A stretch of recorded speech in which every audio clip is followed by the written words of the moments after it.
Confamigos, 50 años, creciendo juntos.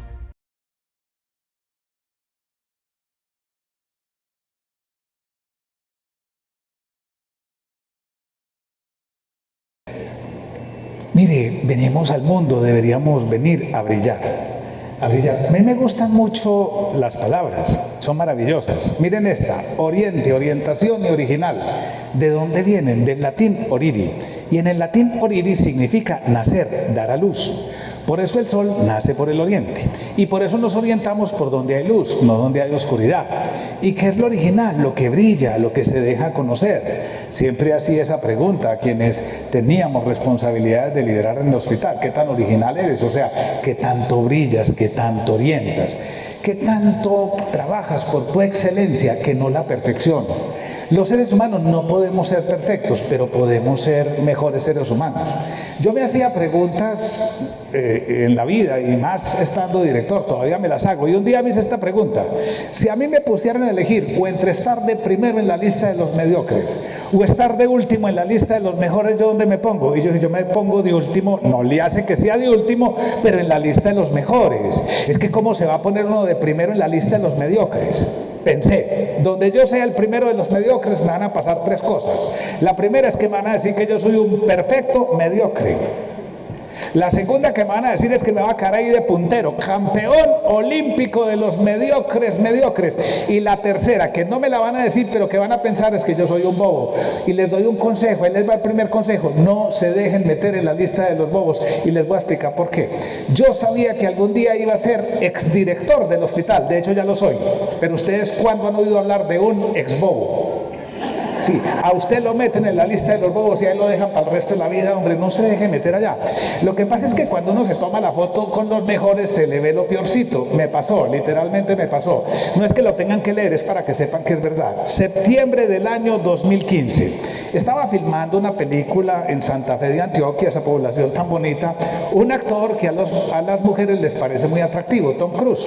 Cuando terminan de filmar la escena, tres personas que trabajaban con él, incluyendo su amigo, se montan en esta avioneta, la avioneta se estrella, se matan dos y solo queda vivo el amigo de Tom Cruise. Lo llevan a urgencias del hospital Pablo Tobón Uribe, que estaba muy mal herido, hubo que llevarlo a cuidados intensivos.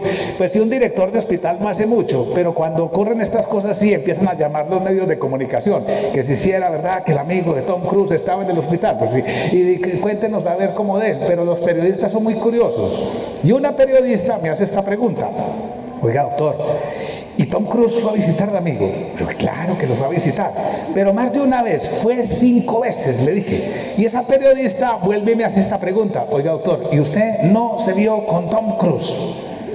Claro que me vi con Tom Cruise. Y oiga, ¿y no se tomó una foto con Tom Cruise? Y yo le dije, sí, pero ahora estoy en un problema. Y ella me dijo, ¿cuál? No se sabe cuál de los dos es Tom Cruise. De eso tengo una crisis de identidad. Oiga, tómense la foto con los mejores. Yo espero que me entiendan la metáfora. Busca un buen ser humano, tómate la foto con él. Pero no para que te frustres, sino para que te sirva de ejemplo de cómo avanzar en la vida. No nos dé envidia, tomémonos la foto con los mejores. ¿Por qué es difícil vivir? Pongámonos serios un minutico. Es difícil vivir porque la vida no es apodíctica. ¿Quién ha oído esa palabra? Levanten la mano, ¿quién ha oído esa palabra? Aprendamos. ¿Por qué pongo una calculadora?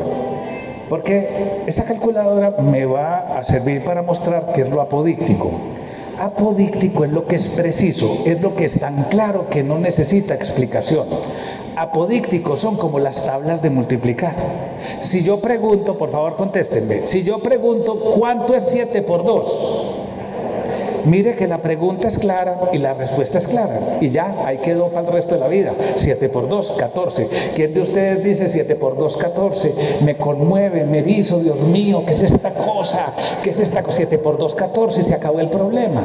Pero si usted está en un proceso, está en un proceso de elección, por ejemplo, está buscando, y el entrevistador le hace esta pregunta, o alguien le hace esta pregunta en la vida: ¿usted por qué no me cuenta usted quién es?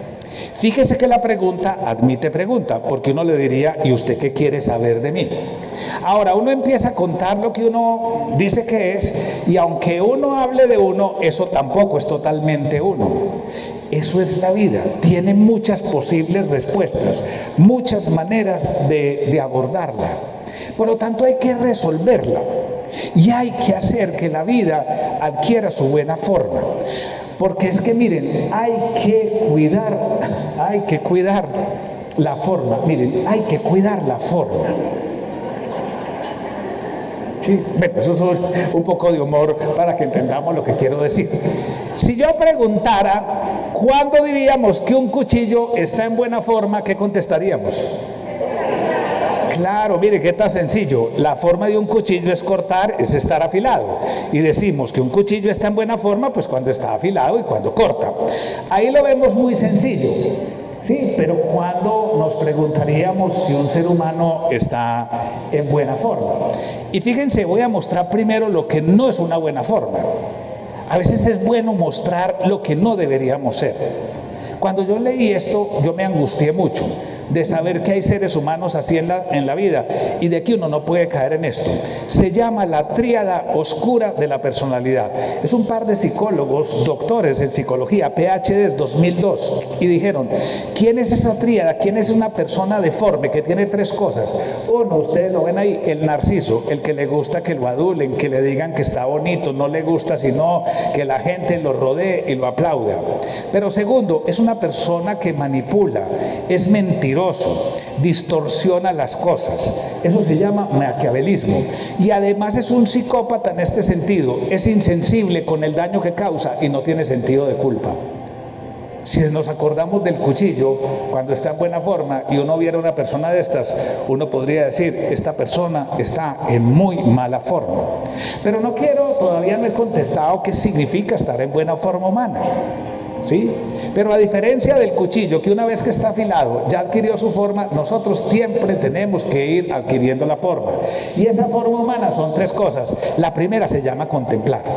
Vea, eso es una metáfora. ¿Cómo así que contemplar? Contemplar es no te quedes en la superficie, no te quedes en la apariencia, no te quedes en la ignorancia. Avanzar, aprende cosas, admirar, lee, cultivate. Sí, pero a veces terminamos muchos en la vida como un ciego y un tullido que iban caminando cada uno por su lado y se encuentran y el tullido y el ciego le pregunta al tullido, ¿usted cómo va? Y el tullido le dice, pues como usted ve. O sea, hombre, no nos dejemos, no caigamos en esa superficialidad. Tenemos que seguir, no podemos saber toda la verdad, pero sí podemos avanzar en conocer las cosas. Pero ¿qué más es la forma humana? La forma humana implica cuidar. Nuestra vida es imposible sin el cuidado. ¿Sí? Y cuidar, miren qué belleza, cuidar es una palabra que en el castellano se llama polisémica. Eso quiere decir que tiene varios significados. Y fíjense estos tres que son maravillosos. Yo que vengo del sector de la salud, el primer significado de cuidar sería reparar, restablecer. Si estamos cuidando una herida de piel, ¿qué queremos? Que la piel se restablezca, que se repare la piel. Eso es cuidar. A veces hacemos daño, reparar, pedir perdón. Pero lo segundo que significa cuidar es evitar el daño, prevenir. Si usted va caminando por el campo y ve un aviso que dice, cuidado perros bravos, ¿qué le están diciendo? No te metas allá, hombre. Eso es como una vez me dijo mi psiquiatra. Mi psiquiatra me dijo, mire, yo le ayudo a resolver los problemas, pero no se meta en ellos. No se meta en ellos. Y desde eso, hace 100 años, no voy donde el psiquiatra. Me ha ahorrado toda esa plata con solo seguir ese consejo. Sí, no nos metamos en problemas. Pero cuidar tiene una tercera significación bellísima. ¿Qué espera alguien que cuida rosas? ¿Qué espera? Que la rosa florezca, que sea todavía más linda. Oiga, cuidar la vida significa brilla, sé mejor. Pero tercero es que las cosas no se hacen simplemente entendiendo. A la vida hay que hacerle. Eso se llama la actitud del artesano. Voy a ponerlo sencillo. La única forma de intentar ser un buen panadero, pues es haciendo pan. No leyendo cómo se hace pan, sino haciendo pan y revisando si quedó bueno o no quedó bueno. Y esa es la vida. A la vida hay que hacerle y hay que aprender de eso que hacemos. Eso es trabajar en la forma humana. Pero en estas próximas 8 horas que me dijeron que podía estar aquí con ustedes, quiero que comprendamos por qué no es tan fácil adquirir esa forma. Esa forma que es contemple, avance en verdad, cuide y hágale a la vida, contribuya a la vida. ¿Por qué no es tan sencillo? Vamos a hacer un recorrido de cosas que nos impiden avanzar como seres humanos. Y vamos con la primera, que ahí vivimos en ella. Nuestro cerebro es maravilloso. Miren, les cuento, nuestro cerebro es maravilloso. Nuestro cerebro es superior a la inteligencia artificial. Pero les voy a contar algo que posiblemente no sepan.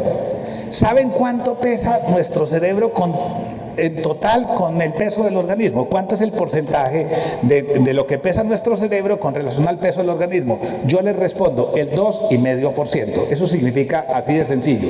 Si uno pesa 60 kilos, su cerebro pesará 1,5 kilos. Pero ¿cuánta energía de la que consume todo el organismo se necesita para poner a funcionar el cerebro? Les respondo, el 25%. O sea, 2,5% del peso del organismo necesita el 25% de la energía. Y nuestro cerebro no es capaz de sostener ese gasto de energía. Entonces terminamos haciendo algo que yo llamaba en el hospital, Leida Cecilia, actuar en automático. Vivimos en automático. De tal manera que mucha gente en el metro es un tumulto, sí, pero en una discoteca es mucho ambiente. Nadie dice ese metro tan ambientado, como 3 cuadras para entrar, venite para acá. Entonces, miren cómo nosotros sí, estamos siempre dando como las cosas por hecho. No. Es que mire, escúchenme esto, pensar bien no es igual a pensar rápido. Los computadores son las que hacen operaciones rápidas, pues nosotros tenemos que pensar despacio, porque cuando uno piensa rápido se equivoca. Miren, cuando uno piensa rápido, la mayoría de las veces se equivoca.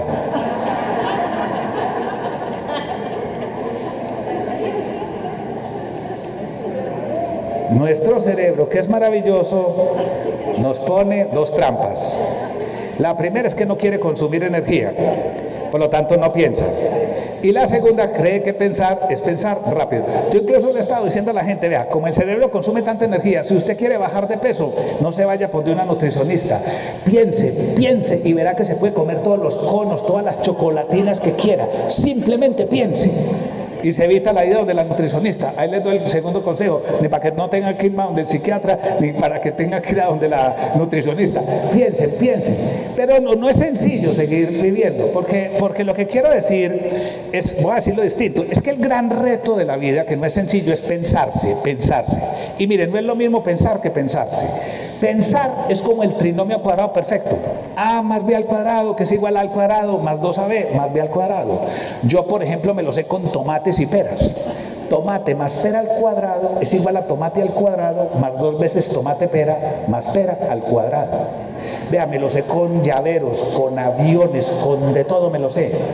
Y yo un día me puse a preguntarme, cuando frente a un problema del hospital, yo dije, ¿saben qué? Tráigame el trinomio nos saca de esta. Mi vida la cambió el trinomio. A mí la verdad el trinomio no me ha servido para nada. Me sirve para mostrar lo que no sirve. Y esa es la diferencia entre pensar y pensarse. ¿Por qué pensarse? Es ver una verdad que va a cambiar mi vida. Somos buenos para pensar, malos para pensarnos. Y estamos necesitados de pensarnos, de revisarnos. Mire cómo lo dice este filósofo judío, Yuval Noah Harari. Estamos invirtiendo mucho en inteligencia artificial y poco en desarrollar nuestra propia conciencia. Y eso lo único que nos va a hacer es más estúpidos. Los computadores, si dejamos todos a eso, nos va a hacer más estúpidos. Entonces, ahí tenemos retos para pensar. Mire lo que es entrar en automático. Yo le voy a dar otro ejemplo para que vean el problema de hacer las cosas en automático. ¿Por qué nos saludamos como nos saludamos? ¿Por qué la costumbre nuestra es darnos la mano? Yo les voy a decir de dónde viene nuestro saludo occidental. Los romanos, hace 2500 años, se vestían con una túnica. Y si era varón, detrás de la túnica tenía una daga, o sea, una puñaleta. Y cuando un romano se encontraba con el otro, abría las manos. El gesto, que era disque de saludo, es: yo no estoy armado, no te voy a agredir. Ahora eso lo convertimos en darnos la mano. Yo cuando le doy la mano a alguien, lo que le quiero decir es: yo siempre cargo un bisturí en el bolsillo trasero derecho. Sí, lo que le digo es: no te voy a dar un bisturizazo, y le doy la manito. Él cree que yo lo estoy saludando y yo lo que estoy diciendo: no lo voy a operar aquí en la mitad del claustro, porque mire la diferencia con el saludo oriental. El saludo oriental es la reverencia. ¿Y qué hay detrás de esa reverencia? Tu vida me merece respeto. Tu vida me merece admiración. Miren que cuando salimos del automático empezamos a entender el mundo y no hacer cosas que ni siquiera sabemos, pero las hacemos en automático. Y voy a terminar con el otro problema más serio que nos está enfrentando hoy, a todos. Y se llama la infosfera. Miren, es una analogía. Así como tenemos una atmósfera y hay una biosfera, que es la vida, tenemos una infosfera. O sea, nos están mandando información por todos los lados. Acuérdese que en pandemia a la gente le mandaban información y le decían: no se debe vacunar, que le van a meter un chip. No sé de dónde salió esa semejante mentira, hombre, que nos iban a meter un chip en las vacunas. Y mucha gente se cree todas esas cosas que le sueltan. Mire, las redes sociales son pura apariencia. En las redes sociales la mayoría de la gente no es auténtica, muestra lo que la gente quiere mostrar, pero no son así. Les voy a dar este dato, y es que es esto. Mire, salimos a cazar cosas en la red, a ver qué encontramos, y terminamos siendo nosotros presa de la red. O sea, terminamos siendo esclavos de lo que ahí nos dicen y de lo que ahí nos venden. Véanlo aquí, por favor. Esta gráfica parece muy enredada y es muy sencilla. En esta parte izquierda, en cuadros, mientras más grande el cuadro, están las causas de las cuales nos estamos muriendo los seres humanos. Y nos estamos muriendo fundamentalmente de enfermedades de corazón, de cáncer y de problemas respiratorios y renales. Eso es lo grande. Por favor, observen esto aquí. La línea blanca de la izquierda, esta línea, sería las noticias que deberían circular en la red de acuerdo con la proporción en que nos morimos. O sea, lo más blanco de arriba son las enfermedades cardíacas, ¿sí vamos entendiendo? No. Sin embargo, las líneas de la derecha, que son las negras, son las que corresponden a este último pedacito, a este cuadrito, por ahí, sí. ¿Y saben qué es ese cuadrito? Trauma, violencia y homicidio. Nos hacen creer, sin duda que nos estamos matando, yo no estoy diciendo que no, pero no, la mayoría de la gente no se muere porque la maten, ni se muere porque la atropelle un carro, se muere por infartos del corazón, se muere por cáncer, pero en las redes sociales nos hacen creer otra cosa. Si usted estudiara medicina en una red social, estaría estudiando cosas que no son. Así nos está pasando en las redes sociales. Entonces yo termino esta primera cosa que nos impide ser más humanos. Aprendamos esta frasecita, así sea solo que con eso nos vamos. Hay que salir del automático. ¿Cómo es? Hay que salir del automático. Pero no lo digamos en automático, no. Hay que salir del automático. O sea, hay que pensarse. Los seres humanos, y termino esta primera parte, tenemos 3 grandes riesgos. Voy a llamarlos fracasos vitales. Los primeros son los fracasos cognitivos. Tantas supersticiones que hay, tantos prejuicios que ha habido. Por ejemplo, la superstición del número 13. Hay filas del avión que no saltan del 12 al 14, como si el 13 no se diera cuenta. Sí, o sea, el que está sentado en la silla 14, pues se sentó en la número 13. Sí, además habría otra bobada, ¿desde dónde ponen la numeración o no? Porque si contaran la silla de los pilotos, sí, entonces esa no sería la 13, sino como la 15 o la 16. O sea, estamos llenos de supersticiones bobas, ¿sí? Nos manipulan. Pero ¿qué más? Los fracasos afectivos, de eso voy a hablar. El odio, el resentimiento, terrible, hombre. Y finalmente, también de eso voy a hablar, de los fracasos de la voluntad, el que es desánimo. Y yo se los dejo ahí. Pero quiero tratar algunos de ellos para que podamos avanzar en cómo ser más humanos. Pero viene una segunda cosa, fíjense esto, punto aparte, no es que yo vaya como a salir por otro lado, sino vimos primero que hay que brillar en la vida, pero vimos de segundo que hay cosas que no nos dejan brillar, nuestro cerebro, nuestros fracasos, sí, el estar pensando rápido, punto. Tenemos una cosa maravillosa que los seres humanos vamos a tener que volver a aprender a valorar, se llama el tiempo. Nuestra vida para madurar necesita tiempo y por lo tanto hay que entender el tiempo. Y aquí les va el segundo consejo. Mire, no hagan cosas que después uno no puede deshacer. Este señor ya no tiene salidero, allá cayó y no dice, dame otra oportunidad, no va a tener otra oportunidad. Mire, es mejor pensar uno bien qué va a hacer antes de meter las patas. Sí, porque no todo tiene reversa. A uno dice, no, que lo único que no tiene reversa es la muerte. Error. Hay cosas que no tienen reversa. Entonces mejor pensarlas.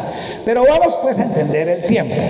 Fíjense en algo, que cuando yo digo vamos a entender el tiempo, la pregunta es, ¿y de qué tiempo estamos hablando?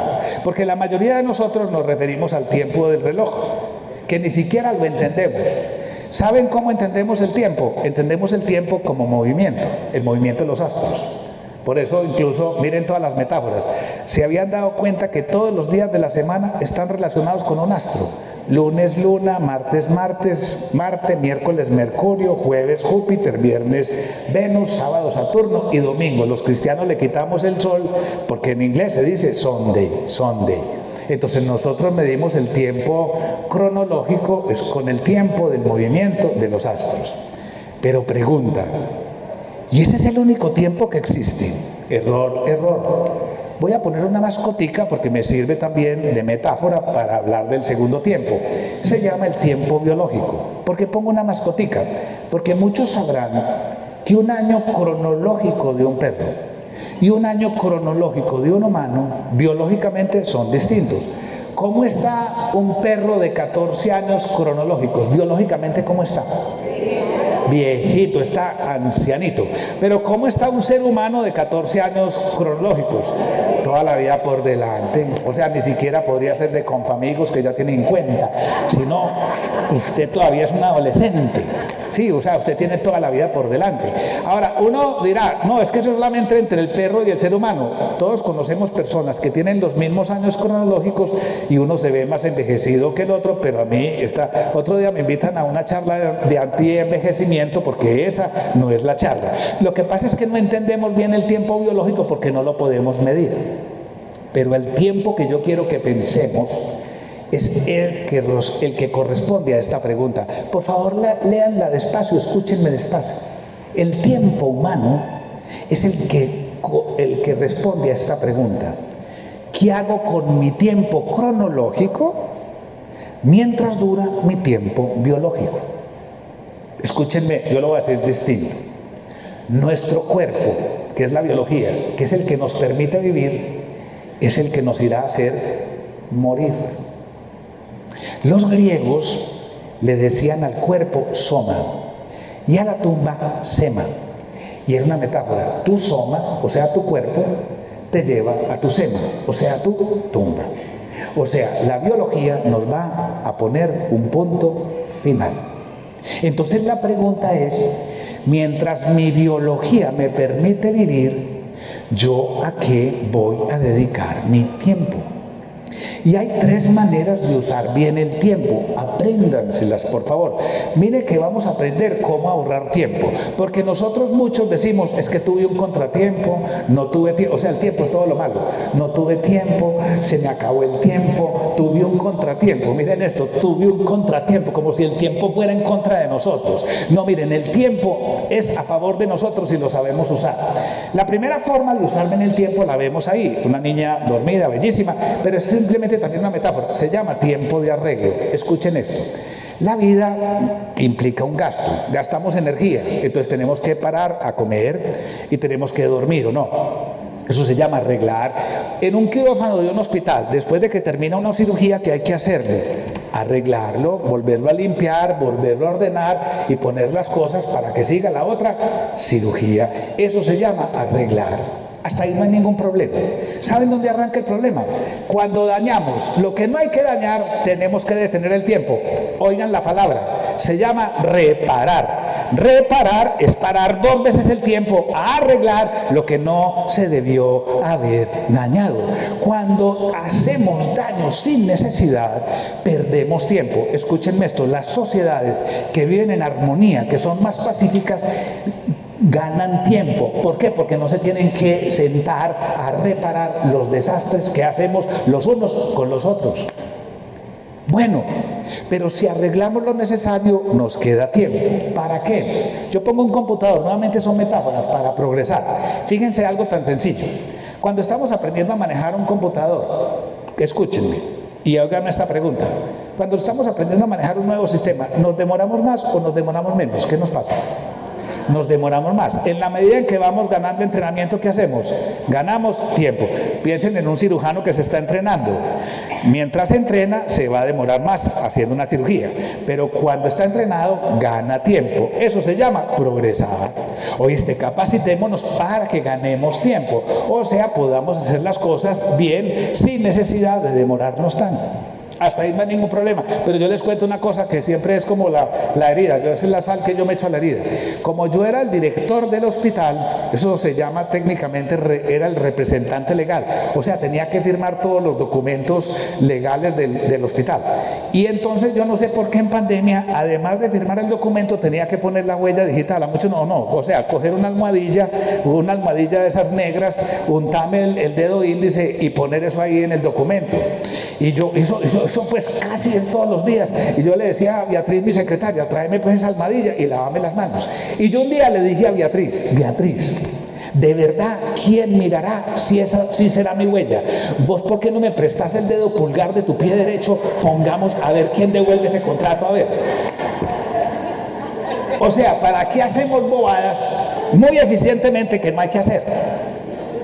Eso no se llama progresar, eso se llama perder el tiempo. No hagamos cosas que no hay que hacer. Pero miren esto, si arreglamos bien, nos queda tiempo, no. Y si progresamos, ganamos tiempo. ¿Para qué? Para esto que estamos haciendo aquí, que se llama crecer, para pensarnos, para mirar cómo debería ser mejor la vida. Se llama tiempo de crecimiento. Lo que hace el nieto de ustedes o los niños, van a la institución educativa a crecer, a conocer historia, a conocer literatura, a pensar, incluso a crear poesía cuando se está, a crear música. Eso se llama crecer. A eso venimos, a crecer en el mundo, a tener un crecimiento personal. Y me voy a parar aquí porque hay algo muy importante. Escúchenme, a mí me gustan las analogías. Para que una rosa florezca necesita un cierto ambiente, ¿o no? Si no, no va a poder florecer. Los seres humanos, ¿dónde florecemos? En algo que llamamos bienestar. Hay que trabajar por el bienestar. Pero vamos a ver que el bienestar es algo que yo tengo que trabajar. El bienestar no es lo mismo que la felicidad. Por favor. La felicidad es un asunto muy personal de cada uno. Por ejemplo, yo les cuento. Mi hijo tiene 39 años ya. Y yo siento una felicidad en enero cuando no tengo que comprar la lista de útiles del colegio. Sí, pero hay otros que son felices yendo a Dios. No, pero yo siento una felicidad. Y están en vacaciones o no. O sea, vacaciones, esta es la semana. Y yo siento una felicidad no tenerle que buscar programa a Sebastián. Yo siento una felicidad. ¿Sí? Entonces la felicidad es algo muy tuyo, déjala. Pero el bienestar, vamos a ver, el bienestar sí es algo que yo puedo trabajar y que tengo que trabajar para que pueda florecer. ¿Y quién bienestar? Por favor, esas diapositivas están cargadas, no las miren, escuchen solo lo que quiero que comprendamos. Tiene bienestar quien tiene equilibrio emocional. Vamos a hablar del equilibrio de las emociones, porque si no, no nos permiten crecer. ¿Cómo manejamos las emociones? Y por favor, miren lo que dice ahí, equilibrio emocional. El equilibrio es que hay que estar haciendo movimiento, no, porque si usted, por ejemplo, es un médico intensivista y está en cuidados intensivos y un paciente le hace paro cardíaco y el intensivista es muy equilibrado cuando dice, y lo ve a usted ahí en paro y él tranquilo y piensa y dice, pues sí, todos hemos de morir. Ese señor lo que es un desequilibrado, porque ¿qué es lo que compete el equilibrio emocional? Cuando usted le hace paro es entrar en tensión para ir a reanimar, ¿o no? Entonces vamos a entender que el equilibrio emocional no es estar siempre como en la misma cosa, sino buscar el equilibrio. Pero viene lo segundo, fíjense esto que es bonito, que aquí se reencontraron, relaciones personales. Tenemos que volver a recuperar cómo nos relacionamos los unos con los otros. Y viene lo tercero, que es eso parte del equilibrio del bienestar. Se llama sentido de vida, propósito de vida. Grábense esas cosas. Trabajo en mi bienestar cuando le encuentro sentido a mi vida, cuando manejo bien mis relaciones y cuando tengo equilibrio emocional. Pero estamos siendo, me da pena decir, un desastre. Y antes de hablar de eso, yo les quiero recitar una poesía. Mire, yo les cuento, yo me aprendía poesías y las recitaba en el hospital, porque la poesía es una forma bellísima de cómo con las palabras le hablan a uno de la sabiduría de la vida. Hay unas poesías que son sabias. Esta es una poesía del tiempo. Escuchen esta poesía del tiempo, que es cómo usar bien el tiempo y cómo no usarlo bien, de un poeta militar. Se llama Juan Rufo, muy desconocido, no es Juan Rufo, un poeta militar. Un poeta militar es como un banquero con alma. Eso es muy difícil encontrarlo, pero los hay. Y oigan esta poesía. Ten siempre puesta la mira en tratar pura verdad, porque es gran calamidad el ser cogido en mentira. Obra con peso y medida y cogerás con decoro de las horas aquel oro que enriquece más la vida. Y continuo se te acuerde de que el tiempo bien gastado, aunque parezca pasado, ni se pasa ni se pierde. Pásase y piérdese aquel que los hombres gastan mal, y es desdicha sin igual que se pierdan ellos y él. Y a mí me parece una belleza cuando dice y continúo se te acuerde de que el tiempo bien gastado, aunque parezca pasado, ni se pasa ni se pierde. Toda la sabiduría que se adquiere, todo el conocimiento. Pero decía, nuevamente, estamos mal. Levanten la mano los que tengan hijos o nietos, levanten la mano los que tengan hijos, aquí la mayoría. Ya hay auditorios donde no tengo que preguntar quién tiene gatos, quién tiene perros, quién tiene lombrices, porque uno pregunta quién tiene hijos y ya, va a ver, quién tiene hormigas, quién tiene cucarachas, y eso va levantando la mano. Pues, a mí, bueno, me alegra. Bueno, y aunque no tengan hijos, me van a entender. Mire, yo también, yo soy papá. Sí, los hijos de hoy son más inteligentes que nosotros. El problema de ellos no es de inteligencia. Y son más libres que nosotros. Mire, cuando yo nací, yo no le podía decir nada a mi papá y ni a mi mamá. Usted obedezca. Hoy es al contrario. Usted no le puede decir nada a un hijo porque lo entutelan. Le meten en un problema. Usted le puede decir nada. ¿Saben cuál es el gran fracaso hoy? El gran fracaso es el de la voluntad. Nos fracasó la voluntad. Y quiero que sepan, porque esto es muy importante de cómo ser más humanos, para qué nos sirve la voluntad. Miren, la voluntad nos sirve para tres cosas. Primero, para inhibir la impulsividad. Lo digo, usted no puede hacer todo lo que se le venga a la cabeza, hombre. Es que no todo lo que se te meta a la cabeza lo puede hacer. Por ejemplo, yo decía en el hospital, todos hemos deseado que el jefe se muera. Todos.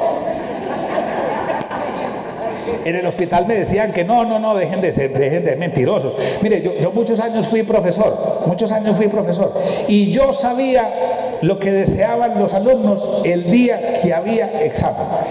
Que al profesor le dé COVID, que no se muera, pero que le dé COVID para que no venga. Sí. Vení, es que uno no puede hacer todo lo que se le mete en la cabeza, hombre. Sí.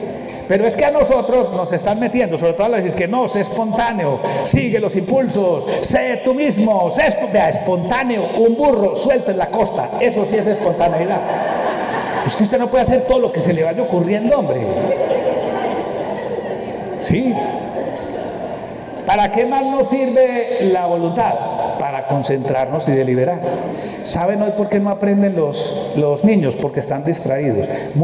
Ya en muchos países están suspendiendo y prohibiendo los celulares y las tabletas para entrar a las clases. No las permiten, porque si usted está distraído no aprende. Imagínese, a usted le están haciendo una cirugía del corazón y el cirujano bien distraído. Sí. Contestando WhatsApp, lo mata. Pero viene la tercera cosa. ¿Para qué nos sirve la voluntad? ¿Qué es duro? Para una cosa muy importante, que es mantener el esfuerzo. Porque es que entre que uno resuelve y hace, eso se va a demorar o no.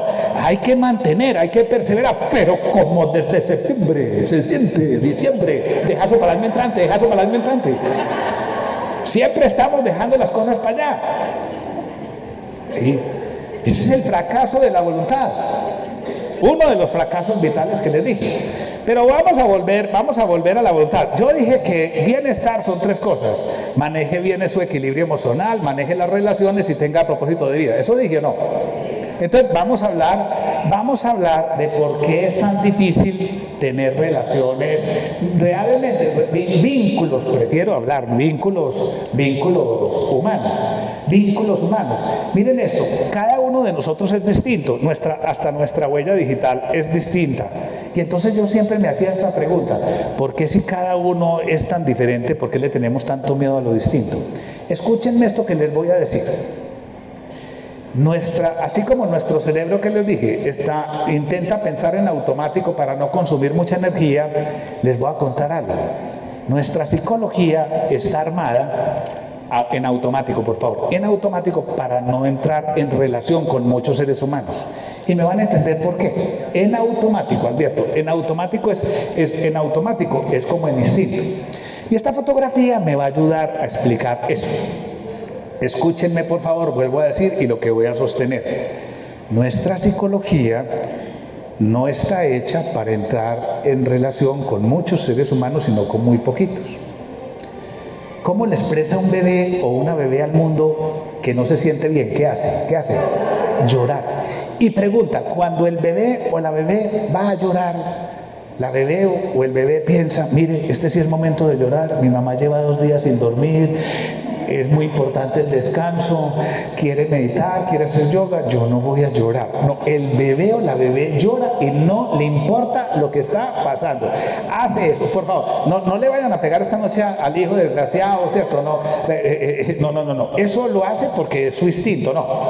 Y normalmente, ¿quién aparece a solucionar el problema? La mamá. Ahora les voy a contar algo. Entonces, el bebé solo está pensando en él, en su bienestar. Y todos nosotros, esto nos va a dar, espero nos va a dar risa, y nuestro cerebro tiene un programa de reconocimiento de rostros. Nuestro cerebro arma rostros, ¿sí?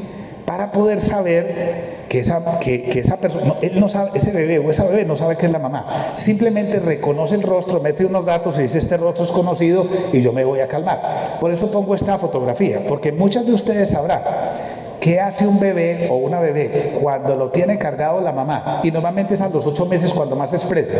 La mamá la tiene cargada y llega incluso la mejor amiga y la quiere cargar. ¿Qué hacen los bebés? No se dejan cargar, lloran y se aferran a la mamá. Eso se llama el extrañamiento. Mire lo que hace el cerebro. Estos datos, ese rostro, yo no lo conozco, es de un extraño, me pone en riesgo, por lo tanto yo no me voy a dejar cargar. Usted puede que le diga al bebé, acuérdate, estamos en la época de la diversidad, equidad, inclusión, por favor, sí, acoge a esa. El bebé no le importa, va a llorar. va a llorar, ¿sí? Solo está pensando en él. Pero miren esto que quiero decirles. Ese programa de reconocimiento de rostros permanece el resto de nuestra vida. Se llama pareidofilia. Vemos rostros donde no hay. Nuestro cerebro los arma. Por ejemplo, hay gente que se le arrodilla a una nube. Mira a la Virgen María. No, no, no. Es tu cerebro que está armando eso. Mira al Cristo en esa corteza de árbol. Cristo, mire, por ejemplo, ¿quién se le acerca a esta trapeadora? ¿Quién se le acerca a esta trapeadora? Sí. Es nuestro cerebro. Nuestro cerebro el que está haciendo eso, ¿cierto? Nos pone a ver lo que no hay ahí, ¿sí? Entonces tenemos la tendencia a rechazar. Ahora miren el ladrillo, lo difícil. Un antropólogo se puso a estudiar cuántas relaciones vinculantes podemos tener en la vida sin entrar en conflicto. Solo 150. Se llama el número de Dunbar. Imagínense, solo podemos, por favor piensen en la sociedad, por eso la gente tiende a hacer grupitos, no a aceptar al otro. Hacemos grupitos, los grupitos de los hinchas de fútbol, los grupitos del trabajo, los grupitos de amigos, y cuando llega alguien lo vemos como un extraño, ¿sí? E intentamos rechazarlo, hacemos prejuicios, un montón de cosas, por esto que les estoy contando. Pero nosotros podríamos trabajar nuestro cerebro. Se lo dice más bonito el zorro al Principito. Miren lo que le dice. Dice: solo se conocen las cosas que se domestican, dijo el zorro. Por favor, domesticar no es esclavizar. Domesticar es como esta mampara, el techo. Domesticar es el domus, lo doméstico, ese techo que nos hace sentir protegidos. Lo que le está diciendo el zorro al Principito es que tú no seas una amenaza para mí, que tú seas seguro para mí. Pero le sigue diciendo el zorro al Principito: los hombres ya no tienen tiempo de conocer nada, compran cosas hechas a los mercaderes. Pero como no existen mercaderes de amigos, los hombres ya no tienen amigos. Si quieres un amigo, domésticame. O sea, dale tiempo al otro de dejarse conocer, hombre. No lo juzgues con tu pareidofilia. Deja de estar prejuzgando al otro sin ni siquiera haberlo conocido, sin ni siquiera haberse. Pero vamos a hacer lo mismo que el niño. Vamos a intentar aferrarnos. Ya uno no se aferra pues a la mamá, sino se aferra al amigo, a lo que se sea, y no entramos en relación con el otro.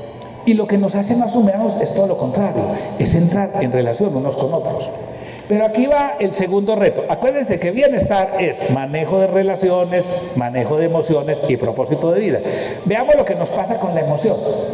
Mire, somos seres afectivos, o sea, como yo soy brontosaurio, yo ni siquiera soy dinosaurio, yo soy antes de los dinosaurios, yo soy brontosaurio. Y en mi época uno decía, se murió de la pena moral, para que vean lo que es un afecto. Mi afecto es lo que me afecta, y mi afecto afecta a otro. Y somos no sabemos manejar los afectos. Yo quiero contarles y enseñarles algo. Todos los que estamos aquí estamos construidos con base en 6 emociones básicas. No hay más. Alegría, tristeza, ira, miedo, asco y sorpresa. Pregunta, ¿cuál nos tiene vivos? Miren esto. Imagínense el ser humano primitivo en la selva con tigres. Bien alegre, ni los ve, se lo comen. Bien triste, ni alientos tiene para correr, más rápido se lo comen. Sorpresa, la cara que usted hace un segundo antes de que lo coma el tigre. Asco, usted le puede tener asco al tigre, pero el tigre no tiene asco de usted, se lo comió. Rabia, póngase a pelear con un tigre para que vea lo que le pasa. Nos tiene vivos el miedo, Por eso es tan fácil despertar miedo. Pero ahora quiero que se aprendan lo segundo. Además de que tenemos 6 emociones, por favor, apréndanse esto, que es más fácil entenderlo que hacerlo. Se lo voy a mostrar, ¿sí? Y voy a decirlo así. Escúchenme antes de ver la diapositiva. Nosotros sentimos de acuerdo con lo que pensamos. Pero no se les olvide que pensamos en automático. Nosotros sentimos conforme pensamos, y se los voy a mostrar fácil. ¿Qué le pasa al corazón de uno cuando está asustado? ¿Qué hace el corazón cuando uno está asustado? Se acelera, perfecto, muy bien. Pero ¿qué le pasa al corazón de uno cuando está enamorado y se le acerca a la persona que uno quiere? Igual se acelera. Y entonces yo pregunto, primero el corazón se aceleró y ustedes después piensan, estoy enamorado. No, estoy asustado. No. Usted primero piensa el miedo Lo que pasa es que pasa en milisegundos. Usted primero piensa el miedo, pues el corazón expresa el miedo. Usted primero piensa el enamoramiento, pues el corazón expresa el enamoramiento. Para que ustedes lo entiendan más fácil, vuelvo a la diapositiva anterior. Escúchenme bien. Yo acabo de decir que nosotros sentimos conforme pensamos.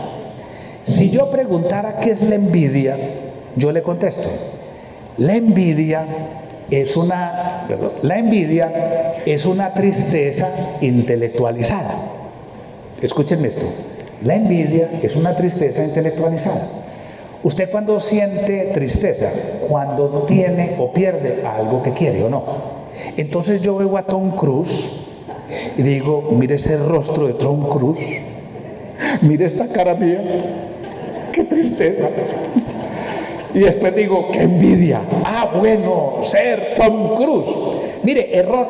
Yo un día le dije a mi mamá: vea, mamá, usted no sabe la riqueza que yo tengo con el hecho de ser feo, mamá. Vea, yo cuido esta figura, que mire, esto es una belleza. Y mi mamá me preguntó: ¿y por qué? Ya le voy a explicar, mamá. Cuando yo me encuentro con los compañeros de estudio, los primeros 15 minutos, eso es paseo bugueño. Las mujeres se van para un lado y los hombres nos vamos para otro. ¿Y saben cuál es el tema de conversación? Nosotros hablar de ellas y ellas hablar de nosotros. Y nosotros que hablamos de ellas, decimos cosas como estas: ¿vos te acordás la plata que le metimos en cafetería? Toda la que le metimos yendo a cine, ¿vos te acordás? Y mírala cómo quedó. ¡Qué bruja! ¡Qué escapada! ¿Sí? Y mientras tanto, ellas de nosotros: ¿vos te acordás cómo era de atractivo? ¿Vos te acordás cómo era de buen mozo? Y míralo cómo quedó: calvo, gordo, barrigón. Y en cambio de mí nadie habla. ¿Y saben por qué? Porque uno nunca pierde lo que nunca tuvo. ¿Para qué? Todo está aquí. Sí, uno empieza a cambiar de pensamiento y le ve las cosas. Pero venga lo segundo, lo tercero. Ya hemos aprendido que tenemos 6 emociones, pero lo segundo que aprendimos es que sentimos conforme pensamos. Pero es que no pensamos bien. Y viene otra cosa, es que tampoco actuamos bien las emociones. ¿Por qué pongo ahí esto? Porque si yo preguntara, levante la mano el que nunca en la vida ha sentido rabia, estoy seguro que nadie la puede levantar. Todos hemos sentido rabia. La rabia es una emoción legítima. Lo que no es legítimo es la agresión, es el insulto, es el puñetazo. Perdóname, tenías derecho a sentir rabia. No tenías derecho a actuar la rabia como la actuaste. Eso no te lo voy a admitir. Pero ahorita las emociones se volvieron las disculpas. Es que yo tenía rabia y entonces usted, no. Es que tenías derecho a sentir rabia, no tenías derecho a actuar de esa manera con la rabia. Pero además nos pasa lo siguiente, entonces, no solamente no pensamos bien las emociones, tampoco las actuamos bien, sino que las emociones no nos dejan ver las cosas como son. Si yo les preguntara qué están viendo ahí, yo les voy a ayudar porque estoy lejos. Una vez alguien me dijo: veo puntos blancos. Sí. Alguien me dijo: veo como un QR. Y le dije: también. Otro me dijo: veo como ya un ojo. Listo, también. Entonces yo le dije: le voy a dar más datos. Alguien que me diga duro, que vean ahí, todo se vale. No le van a... ¿Una qué? Un gorila, muy bien, les voy a dar más datos. Una tortuga, mire, aquí les doy todos los datos. Mire, eso es lo que le pasa a uno cuando se casa sin todos los datos.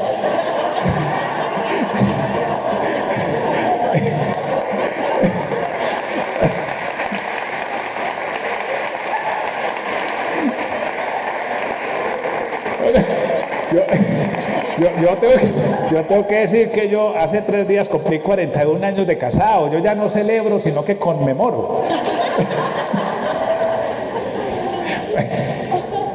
Entonces, las emociones no nos dejan ver las cosas como son. Ahora mírenlo, lo que yo estoy diciendo en forma pues muy teórica. Dice: cambiar tu vida emocional supone en buena medida la forma como dialogas contigo mismo, o sea, cuáles son tus pensamientos. Pero miren lo que siga diciendo, ustedes ya son capaces de leer. Eso no basta con desearlo, eso requiere práctica y trabajo y tesón. O sea, si usted cree que porque entendió que ya sabe cómo manejar las emociones, lo logró, error, error, error, porque le tiene que trabajar a su cerebro. Y su cerebro va a entrar en automático porque va a consumir mucha energía. Entonces más fácil usted dice, deje eso así y se vuelve usted un títere de sus emociones. Tenemos que dejar de ser títeres de nuestras emociones. Por eso yo dije que la frasecita que nos teníamos que aprender es que hay que salir del automático. ¿Cómo es? Hay que salir del automático para podernos relacionar con los demás, para poder manejar nuestras emociones. Porque nuestro cerebro, la mayoría, por favor, yo pongo ahí muchas emociones negativas. Cuando estamos nuestro cerebro es facilito para sentir esto. Yo les voy a contar una historia muy bonita, una historia muy linda que no es mía, es una historia de los griegos. Es una historia de los griegos para que vean lo lindo de la esperanza. ¿Cómo se llama la diosa griega de la esperanza? Se llama Elpis. En la mitología griega, Elpis es la diosa griega de la esperanza. ¿De quién es hija Elpis? Pónganle cuidado. Elpis es hija de Nix, que es la diosa de la noche. Oigan qué bonito. Es la noche la que da luz a la esperanza. Oiga pues. Pero además Elpis tiene un par de hermanitos. Uno se llama Tártaro, que es el dios griego de las tinieblas, y el otro se llama Erebo, que es el dios griego de las sombras. O sea, esa pobre Elpis no tiene familia, no la reciben en Confama y no puede ser de Confiamigos porque le dicen, usted con esa familia debe ser horrorosa. Yo espero que me comprendan la metáfora. No, es que la esperanza es hija de la oscuridad. Por eso es superior la esperanza al optimismo, porque el optimista todo lo ve brillante. El que tiene esperanza sabe que hay oscuridades, que hay cosas difíciles, y sin embargo brilla. Y eso fue lo que dio origen al mito de la caja de Pandora, que Pandora era esa caja donde Zeus metió todas las cosas malucas de la tierra, pero Zeus no se dio cuenta que ahí se había metido Elpis, y cuando Pandora abre esa caja tan horrible, ahí estaba Elpis diciendo, mire, habrá cosas horribles, pero el ser humano es un ser de esperanza, de esperanza. Trabajémosle a la luz. Pero la esperanza, esto parece muy difícil, es tan sencillo. La esperanza no tiene que ver tanto con la inteligencia, sino con mi voluntad. A pesar de que yo vea todo oscuro, voy a poner la voluntad para trabajar en un mundo que haya más bondad y más generosidad. Así mi inteligencia me diga, no seas bobo, no seas bruto, no lo vas a poder cambiar. Le pongo voluntad. ¿Ven la importancia de la voluntad? Yo usaba mucho esto en el hospital y lo dije de esta manera. Me tocó enfrentar muchas crisis y yo dije, oiga, estamos enfrentando crisis, pero no estamos en crisis. Y entonces me miraban y decía, es como un paciente cuando entra en paro cardíaco. Si el paciente entra en paro cardíaco, el paciente está en crisis. Pero si el que lo va a reanimar entra en crisis, ya vamos a tener que reanimar a dos, al que hizo paro y al que fue a reanimarlo. No, a mí no me metas. No, venga pues que es que vamos a hacer. Y me aprendo, aquí va la segunda poesía. Esta poesía también me la aprendí enfrentando crisis. Y es una poesía de un poeta chileno que se llama Oscar Jana. Y oigan esta belleza, para mí es una belleza.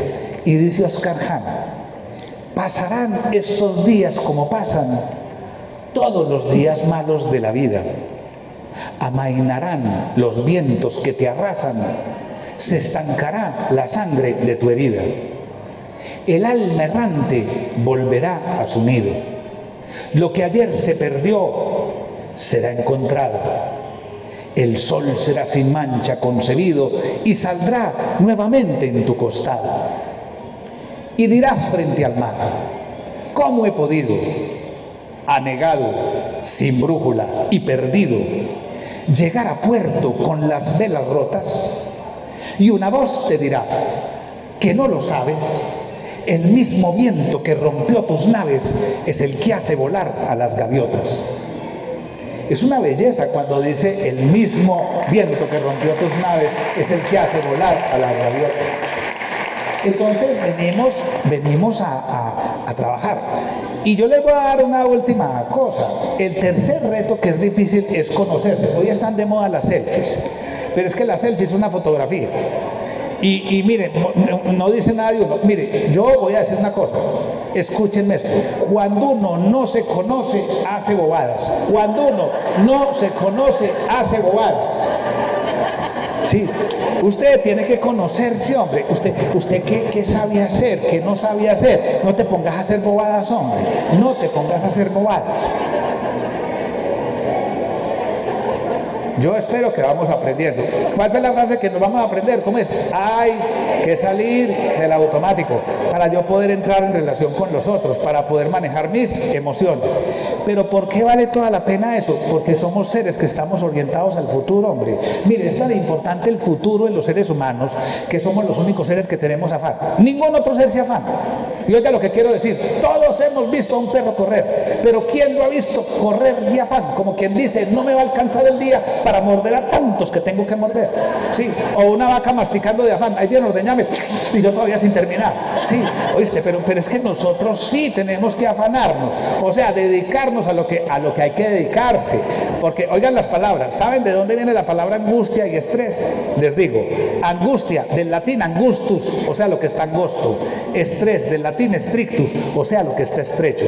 Cuando perdemos de vista lo importante del futuro, todo se nos angosta y todo se nos estrecha.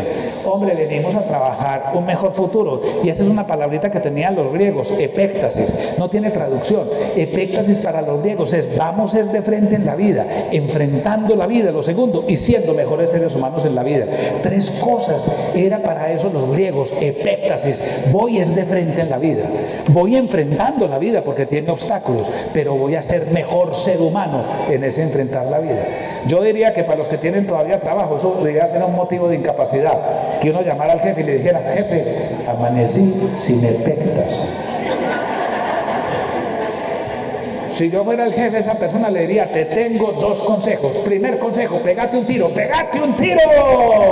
Y segundo consejo, que es más importante que el primero, como vas a usar la pistola solo una vez, no botes la plata, no la compres, alquilala. No, venga, no nos dejemos amilanar en la vida. Vamos de frente en la vida, vamos hacia mejor. Y vamos creando realidades, ¿sí? Mire, en pandemia me pasaron muchas cosas. Una de ellas fue que grabé en este claustro, allá en el cuarto piso del otro, grabé un TED, una pequeña video de 12 minutos.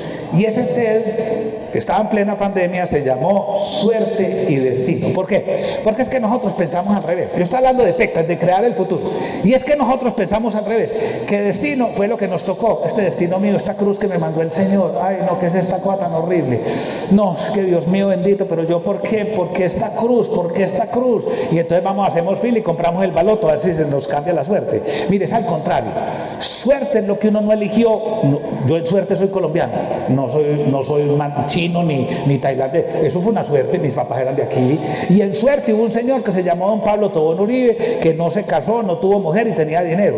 Y eso fue una suerte. Yo elegí que don Pablo Tobón naciera y que no se casara y que tuviera dinero. No, eso fue una suerte. Y cuando se murió, ¿qué dijo él? Un testamento, dejé una platica, no alcanzó toda, pero una plata para fundar un hospital. Eso fue una suerte. Yo elegí eso. No, sin esa suerte yo ni siquiera hubiera podido tener la suerte, porque yo llegué al hospital de pura suerte y poder influir en el destino. O sea, dejemos de renegar de la suerte, que es lo que no elegimos, buena, regular o mala, y trabajar con eso que te tocó, bueno, regular o malo, y lograr un destino. Se los voy a decir más fácil. Mire, yo un día me paré frente al espejo y me dije, con esta suerte de cara, mi destino no es ser modelo.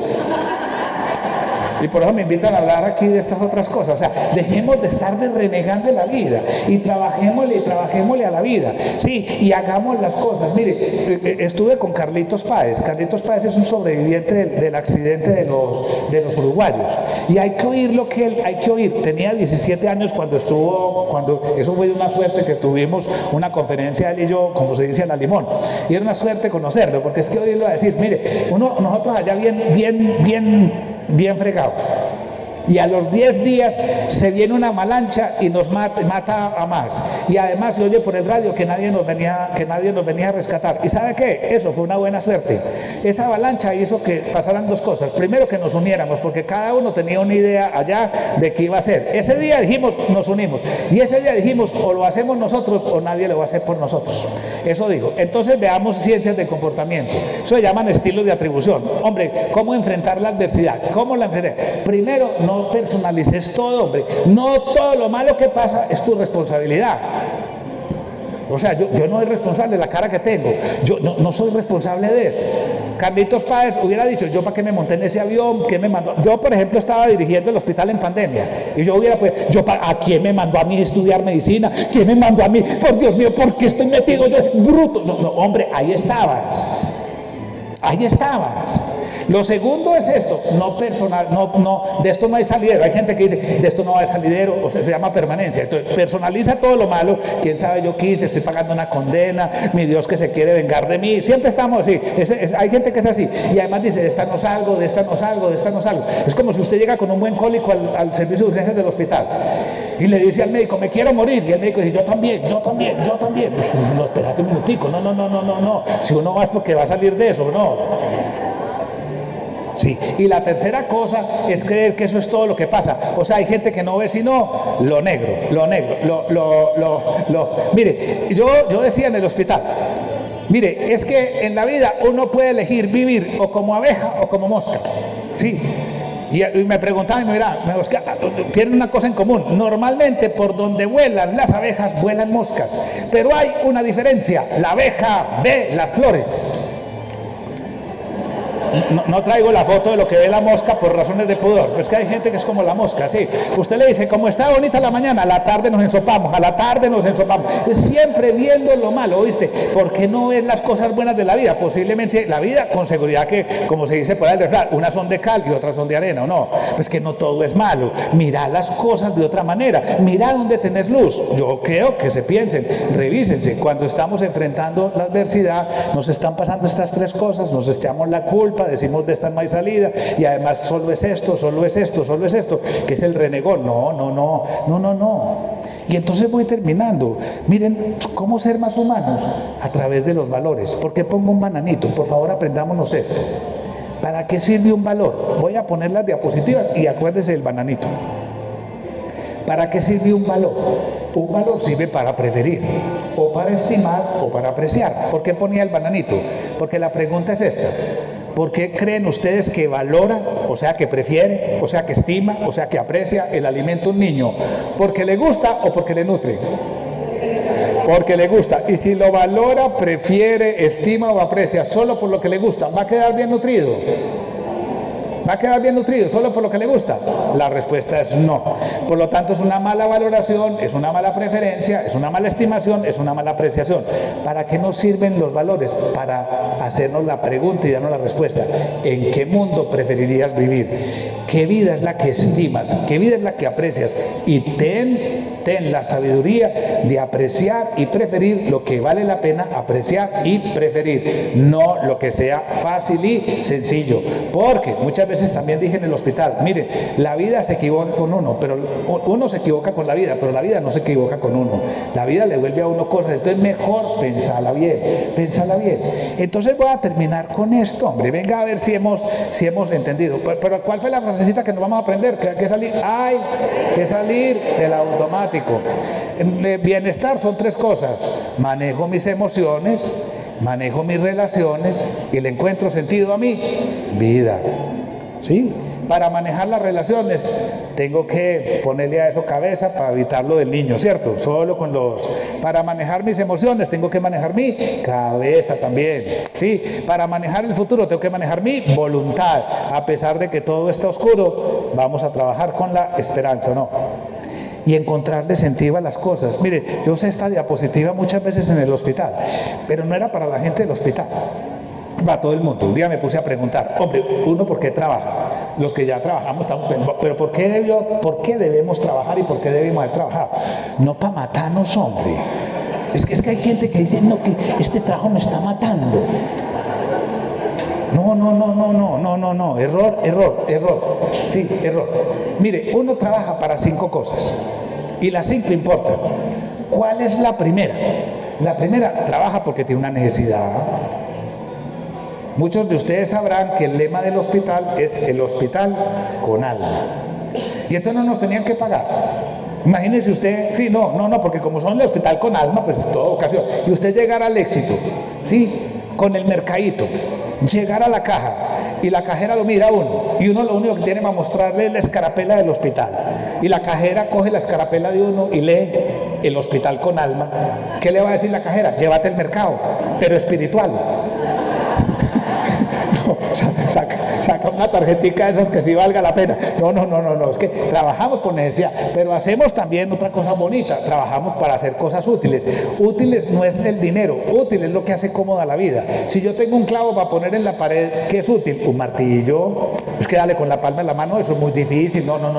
Entonces hace que la vida de la gente sea más cómoda, pero además que te guste, o sea, hacer cosas que a uno no le gustan para el resto de la vida, terrible, y hacerla con otro. O sea, el buen trabajo nos crea vínculos. Muchos de ustedes se estarán encontrando y recordando viejos tiempos. Bonito. Yo me encuentro con la gente, los bellísimo recordar, o sea, nos une en comunidad. Pero uno hace, sobre todo, trabaja para trascender, o sea, para dejar historias de un mundo mejor. A mí me pasan muchas cosas por ser director del hospital, muchísimas, bellísimas. Y les voy a contar una historia que es verdad. Hay testigos. Como yo era el que mandaba, hacía los mandados. Yo hacía mandados.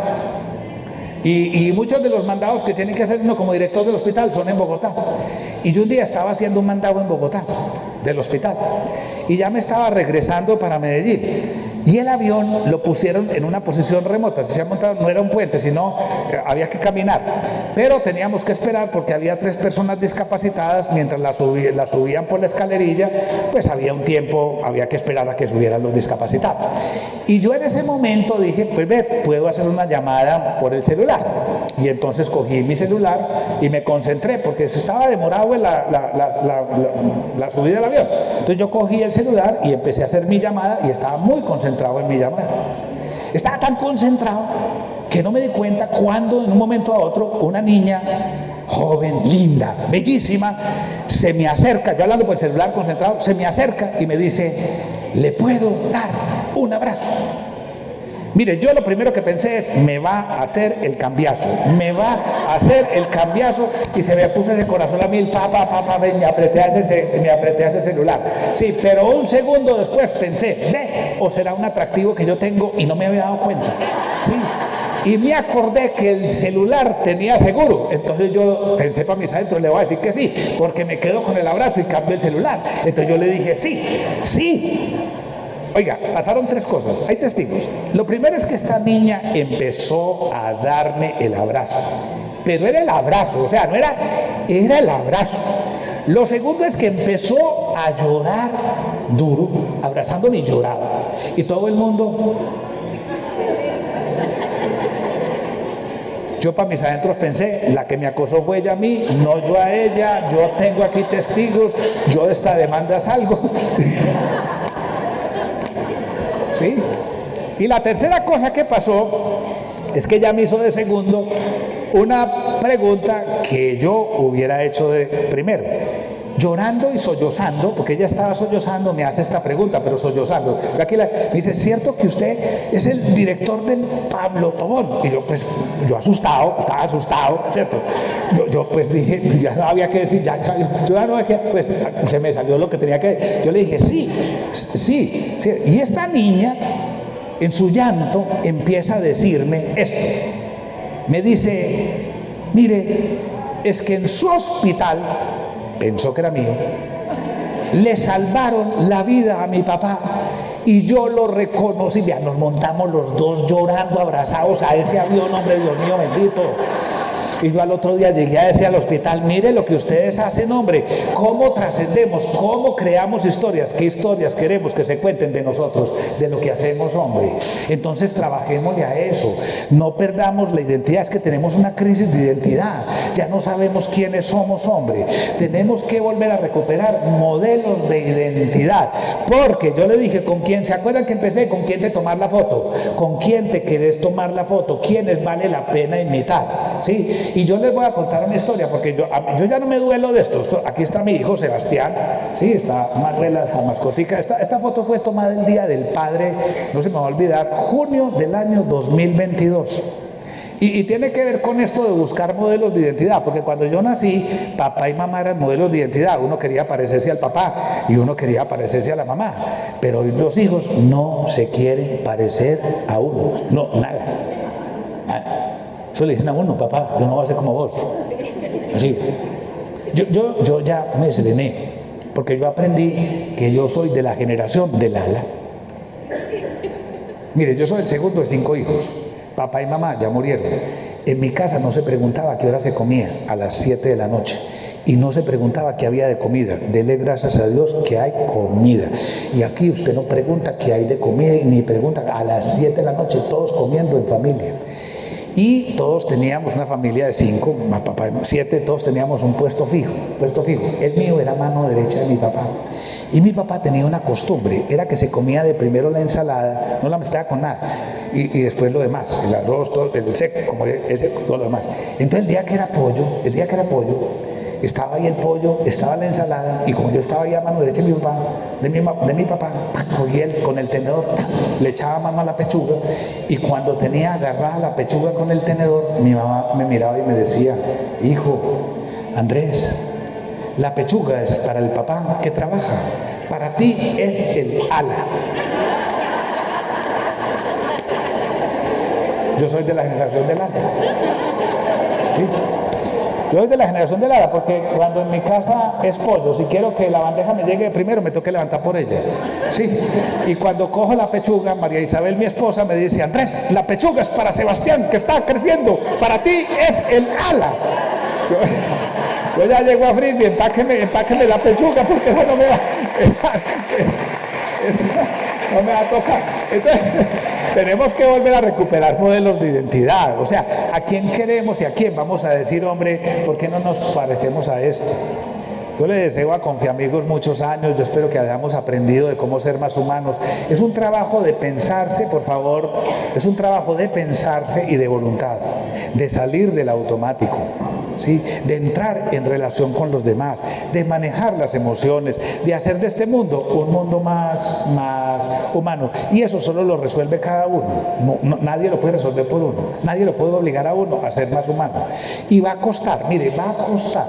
Lo dice bien bonito este autor alemán que se llama Goethe, que escribió un libro que se llama Fausto. Y yo leí en ese libro, solo merece vida y libertad quien ha de conquistarlas diariamente. La vida es una conquista diaria, pero vale la pena, hombre, vale la pena. Y hay que mantener el norte a pesar de la presión. Mire, presiones siempre va a haber.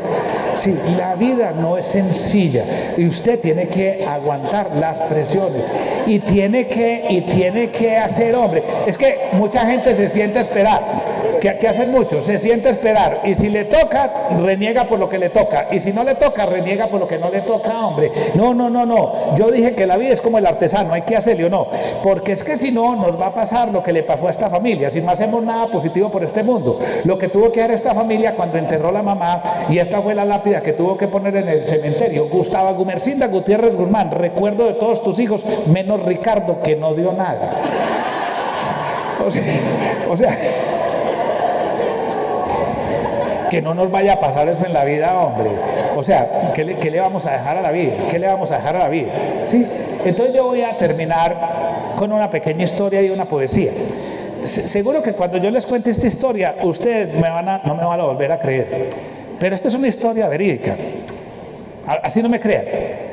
Yo no tengo finca, pero tengo un amigo con finca. muy cercano. Y le dije, hombre, Pedro, ¿usted por qué no me invita? Yo estaba dirigiendo el hospital y tenía que pensarme. Entonces le digo, Pedro, ¿por qué no somos muy amigos? ¿Por qué no nos vamos para la finca tuya? Invítame. Pero eso sí, me dejas una horita, 1 hora y media, que yo me voy a caminar a pensarme. Voy a caminar por el campo a pensarme. Y ustedes se quedan aquí, yo vuelvo aquí, ya nos reunimos. Y bueno, entonces él me dijo, listo, invitado. Yo salí a caminar por el campo cuando de pronto vi, yo pensándome en la vida, pensándole a la vida y pensándome en la vida, iba absorto en mis pensamientos, cuando de pronto vi una vaca, una vaca que me pareció maravillosa. ¿Y saben por qué? Porque esa vaca rumiaba con tanto gusto que daba gusto verla rumiar. Yo nunca había visto una vaca así.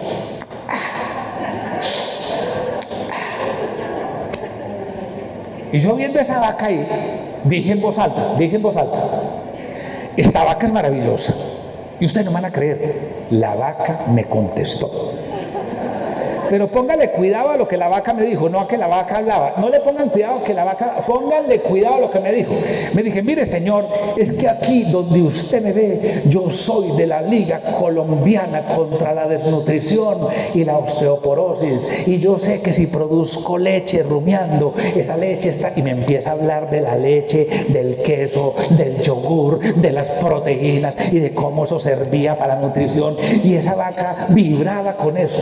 Y yo viendo esa vaca que sí sabía para qué rumiaba, esa vaca sabía para qué estaba haciendo las cosas, cogí la arrinconé. Usted como arrincona a una, no en términos de donde estaba, sino arrinconarla a ella como vaca. Y le dije, vaquita, pero es que usted no va a durar toda la vida. Y esa vaca me contesta con una tranquilidad, sí señor, yo sé que nadie es eterno en el mundo. Y le dije, ¿vos es que oís a Darío Gómez o qué? Que no señor, es que yo sé que no voy a durar toda la vida y por eso también trabajo para dejar lo mejor de mí a la humanidad. Y le pregunté, vaquita, ¿y qué es lo mejor de ti? Y me contesta con una firmeza, la punta de anca. Esa vaca sí sabía para qué vivía y para qué iba a morir. Y yo dije, si eso es una vaca, ¿por qué yo no puedo también encontrarle sentido a mi vida, hombre? Yo los invito a que nos saboreemos la vida, no en el sentido de la superficialidad, sino a que nos asombremos de la vida y que el día que llegue la muerte diga, valió la pena vivir, hombre, valió la pena porque dejé en mis cercanos, en mi familia, no tiene que ser en todo el mundo, dejé un mundo más humano, valió la pena esta vida. Hay gente que se muere y uno dice, siquiera murió, qué pesar, siquiera murió. Incluso otra cosa peor, ¿para qué habrá nacido? ¿Para qué habrá nacido? Dios mío, que no nos pase eso. Pero mire, va a costar. Y aquí va la tercera y última poesía. También la recité muchas veces en el hospital. Y esa la recitaba en una reunión que había que llamaba a los que llegaban nuevos al hospital, se llamaba la reunión del bautizo, donde nacían a la vida del hospital. Y yo le recitaba esta poesía de un poeta que se llama Francisco Luis Bernardés. Y oigan esta belleza, porque él nos dice por qué vale la pena tener esa valentía de la vida. Y dice Francisco Luis Bernardés, si para recobrar lo recobrado debí perder primero lo perdido, si para conseguir lo conseguido tuve que soportar lo soportado, si para estar ahora enamorado fue menester haber estado herido, tengo por bien sufrido lo sufrido, tengo por bien llorado lo llorado, porque después de todo he comprobado que no se goza bien de lo gozado, sino después de haberlo padecido, porque después de todo he comprendido que lo que el árbol tiene de florido vive de lo que tiene sepultado. Muchísimas gracias.